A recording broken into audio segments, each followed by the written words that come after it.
yang menjadikan perlu kita sadari dan perlu kita prihatinkan adalah bahwa justru karena kita umat Islam kurang mengenal pembelajaran tentang politik, umat Islam itu umat yang paling mudah untuk dipecah.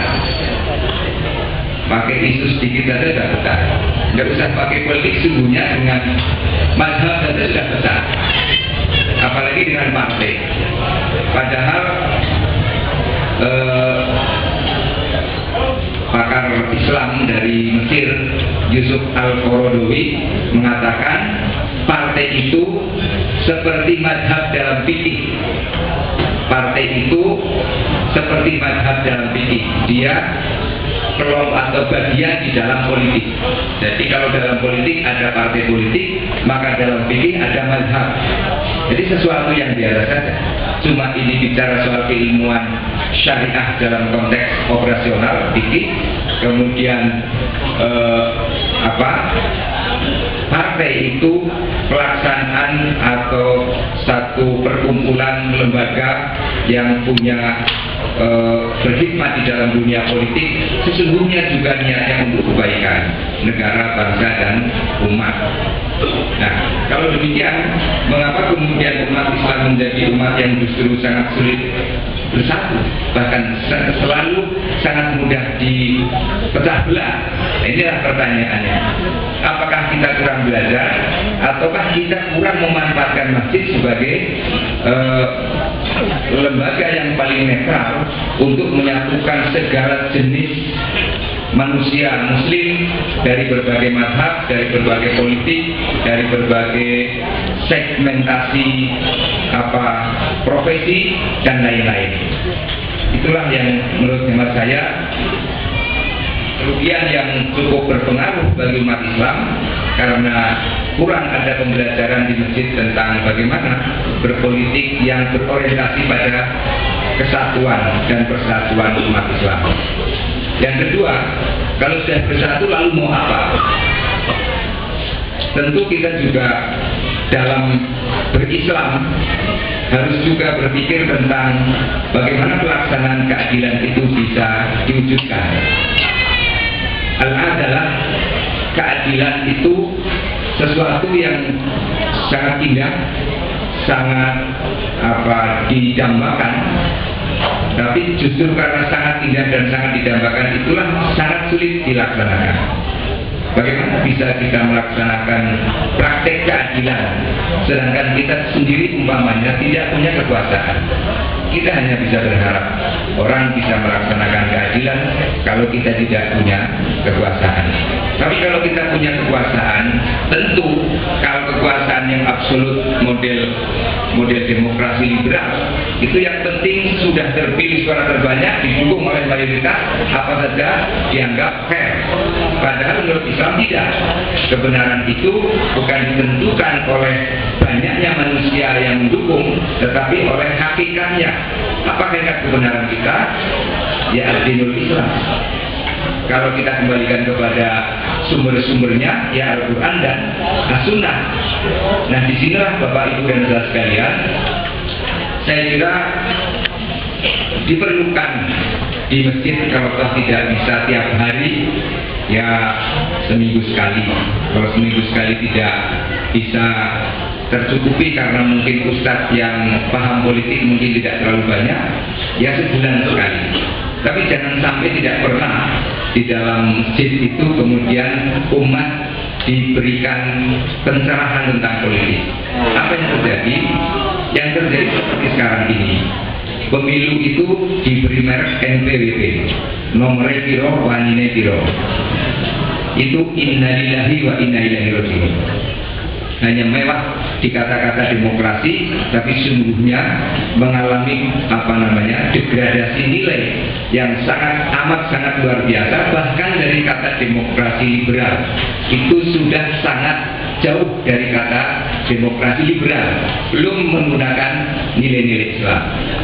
Demokrasi liberal tidak dibentuk untuk satu konspirasi karena seseorang punya duit banyak membayar orang kemudian diberi kekuasaan, apakah legislatif ataukah eksekutif. Bukan itu. Tapi orang-orang yang dipandang punya kompetensi, punya kemampuan leadership, punya kejujuran untuk memperjuangkan masyarakat, tentu itu yang dipilih. Kalau kita sudah merasakan atau kritik-kritik kita selama ini ditujukan kepada parlemen baik di pusat maupun di daerah, hasilnya seperti itu, itulah hasil cerminan pilihan masyarakat. Jadi masyarakat sesungguhnya juga tidak boleh ingkar atas pilihannya.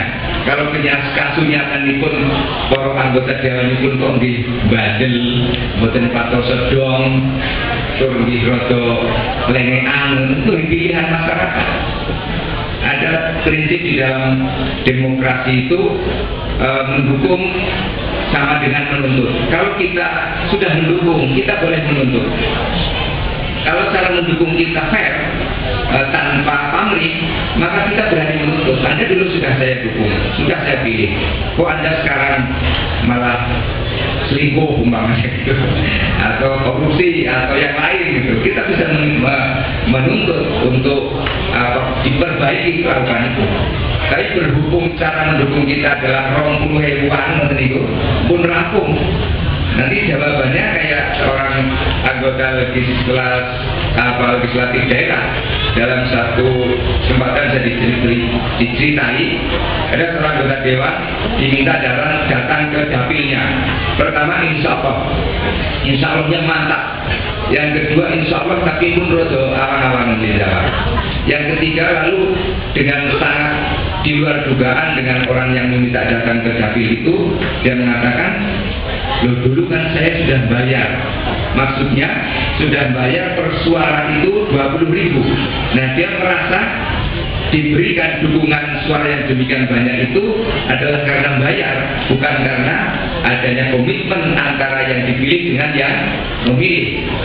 Nah itulah sebabnya secara rasional politik demokrasi liberal saja, hubungan antara pemilih dengan yang memilih dalam dalam judul NPWP itu nomor piro wani piro, ini adalah musibah kehidupan berbangsa dan bernegara. Kalau itu dikembalikan kepada Islam, lebih innalillahi lagi, karena menerima uang yang 20 ribuan itu tadi, membuat doanya, demikian juga sholatnya tidak diterima oleh Allah Subhanahu wa Ta'ala.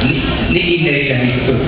Tapi karena tidak banyak yang menyampaikan itu, maka masyarakat ya sudah, wah ini ono kredit-kreditnya ya saya pilih, kalau tidak ya sudah, wassalam. Bapak Ibu dan saudara sekalian yang saya hormati, saya cintai, ini adalah kerusakan yang luar biasa parah. Karena kemudian sistem sosial, tidak usah yang berdasarkan agama, sistem sosial berdasar adat saja, kebaikan dibalas dengan kebaikan, itu rusak parah. Saya diceritai oleh banyak caleg dari berbagai partai yang merasa sudah bangun satu hubungan baik, bahkan gajinya seringkali dikurangi demikian banyak untuk membantu masyarakat pemilihnya yang kemudian kita kenal dengan konstituen. Ternyata pada saat pemilihan di satu daerah yang dia sering gelontori uang pembinaan setiap bulan itu, dia alhamdulillah tidak dapat suara. Dan yang lapor adalah tim suksesnya. Bapak di sana nggak dapat suara Pak. Loh masa iya? Loh itu kan daerah kamu. Iya Pak. Loh daerah itu kan kamu kan tim sukses saya. Iya Pak. Loh berarti kamu tim sukses saya juga nggak pilih saya. Iya Pak. Saking bodohnya, saking jujurnya di orang pada cocok. Ini musibah. Ada lagi juga para ustadz dan ustadzah yang demikian baik, sesungguhnya dia juga tidak bermaksud dalam keustadzan dan keustadahannya untuk mencari kedudukan itu, bukan. Tapi alangkah naifnya kemudian demikian rupa dia bergaul berpuluh tahun, berbelas tahun dalam pergaulan yang demikian harmonis. Begitu dia didukung katanya suruh maju, kemudian dia juga tidak terpilih di daerah yang dia bina, suaranya alhamdulillah meh boten wonten. Artinya apa? Kebaikan itu pada hari 9 April 2014 kemarin terutama niku mboten wonten. Jadi balas budi kebaikan dengan kebaikan itu tidak ada. punlah secara rasional aja. Ini kan sudah nggak rasional. Kalau disebut sebagai masjid juga tidak manusiawi. Dan kalau secara agama tentu ini pengkhianatan. Tentu kemudian hasilnya apakah yang dipilih kemudian menjadi lebih baik wallahu a'lam, tetapi terhadap orang yang telah berbuat baik dan kita tidak memberikan kepercayaan, ini sebuah malapetaka. Dan oleh karena itu Bapak Ibu dan Saudara sekalian, sungguhnya lah saya sungguh prihatin terlalu banyak pakar dan terlalu banyak kiai yang kemudian apakah sudah memperhitungkan pernyataannya bahwa jangan dibawa politik ke dalam masjid, itu demikian berupa hasilnya. Mari kita perbaiki negara dan bangsa kita ini dari masjid. Kalau partainya buruk, ya di masjid inilah para pemimpin partai itu harus di re-education, dididik kembali, baik sholatnya maupun juga akhlaknya.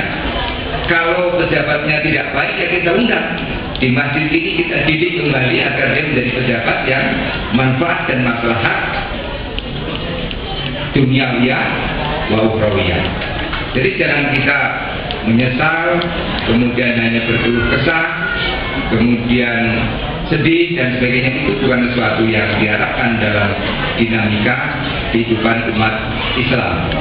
Bapak Ibu dan Saudara sekalian, ini sekedar lontaran. Kalau koreksi saya juga tidak apa-apa, karena tentu ini juga pikiran sederhana dari saya.